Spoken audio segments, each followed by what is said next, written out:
This is a collective task, and that will need people of every gender, all faiths, people from all parties, every single ethnic group in the country, peasants, workers, bosses, everyone. We are the royal people of Ghana. Our country needs us. We must step up to the challenge. We cannot change things by simply doing the same things that got us into this spot of bother. Leadership is of critical importance in social relations everywhere in this world. And Ghana is no exception. And Ghana means leadership regeneration. To take Ghana to the promised land we all desire, we need a new lease of life, new energy, systems thinking, and structural approaches that cause us to change course. We must agree on this: the new dawn, the new direction, and a new dimension. At the level of our party primaries, 5 of my co-contestants are still members or former members of the economic management team. Another has been part of the system in Parliament and is a board chairman of a very vital public utility. Whilst we are all brothers, and hopefully when we soon start talking about presidential primaries in our party, we should be saying brothers and sisters. But unfortunately, there's no lady in the 10 aspirants so far. We must be honest enough to admit that the Akufo-Addo government, despite choking successes in road and health infrastructure, tourism, and of course education, it has struggled to deliver on a number of fronts. We started out saying that we're breaking dependency on the Western donor agencies. The slogan, Ghana Beyond Aid, ran from the Jubilee House with intensity and vigor. But today, we lie on a stretcher before the International Monetary Fund, the IMF, and Ghana has become, in the eyes of many, a case study of how not to do it. It is true that the international climate has been hostile, but how many countries have had inflation skyrocket to 54%? And in fact, food inflation hitting the roof. And our city only just slightly recovering after the wild tailspin last year. These are stark signals of economic distress, and we cannot hide these facts. We've had to endure a painful debt exchange program with our pensioners laying siege at the finance ministry. Our party, the NPP, cannot afford to put forward those who led us to this state. I want to repeat myself. Our party, the NPP, therefore, cannot afford to put forward those who led us to this state and expect Ghanaians to embrace them during the 2024 elections.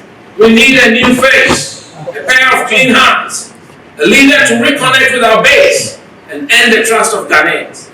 I humbly submit, I, Kwabena A, Agyapong, offer the hope of a fresh start for Ghana. It is a matter of public record. I have always availed myself to this tradition. More importantly, for example, in the run-up to the 1992 election, under the Rawlings dictatorship, when it was life-risky to be associated with the NPP. I'm not a newcomer. I did not join our great tradition midstream after the danger abated. I have served this party right from the get-go and in many capacities. I was there when it mattered most and also when the party was at the peak of its glory. I gathered valuable experience doing so, sitting at the feet of some of the revered leaders of our tradition, the likes of the Venerable B.J. Darocha, Stephen Greco, Peter Alajete, Albert Dubois, T.D. Brodemetz, R.R. Ponsa, Kwame Donkofojo, Alhaji Bin Salah, Roland Al-Hassan, Janin Selby, J.H. Mensah, His Excellency Aliyu Mahama, and of course, my boss, President John Agyapong, who I dutifully served for over 5 years. I have served this party selflessly and sacrificed for this country. I learned, I grew, and I patiently climbed the ladder. So once again, Engineer Kwabena A, Agyapong, in all humility, come to you, Ghanaians, to ask for your support. I wish to serve you as flag bearer and eventually President of the Republic. To lead this country with your collective energies and hopes. Mine is a burning desire to serve the party and country with a clear conscience, pure motives, and solid character. I offer hope for a new beginning, a clean break from the status quo that has become associated with our tradition in recent times, a leadership that understands people, loves people, and helps people. I promise inclusive leadership, one that unites the country, from Hamle to Pusiga, through Kintampo to Elubo and Aflao. One that restores the dignity of our people and gives every citizen a reasonable opportunity to live out their full potential so that we can secure our common future. I am equipped to provide that sort of leadership, and I'll restore the party as a genuinely united force to enhance our capacity to deliver that elusive third consecutive victory in 2024. Today, I ask for God's support, the Almighty God, to guide me to serve you, God. I ask for a commitment to God. That commitment should lead our delegates to make the right choice for leadership. Nobody thinks more highly than I do of the dedication and valor of our gallant foot soldiers, through whose sweat and toil we have come this far. I urge party delegates to consider this. You retain the power of choice. The future of our country, future of our party rests in your hands. You have a sacred responsibility to choose the leader of our party, NPP, the next leader of our party, the NPP, with wisdom and forethought. We should not allow materialism to rule our political space. The fight for the soul of this country is in its very crucial stages.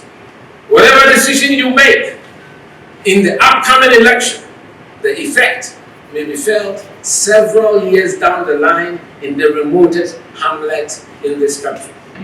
It is time to vote values, to vote principles, and to vote character. Let us Ghanaians restore authenticity, integrity, and substance back into our political landscape, and not allow ourselves to be bamboozled with excitable slogans on a bandwagon that leads us nowhere. We must dispel that fog of uncertainty. We, the NPP, are the tradition that believes in creating a world of plenty. We must all be determined, we must all be determined to make this country that shining example that all Africans were proud to say is on this our continent. That, the people of Ghana, is my plea. May God help us all, and may God bless our homeland, Ghana. Thank you very much for your attention. Ladies and gentlemen, please let the applause be louder for the man of vision and integrity, the man of the moment. Shall we sing this song? We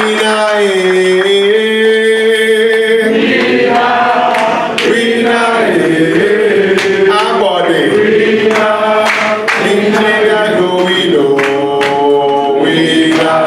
Engineer is a winner.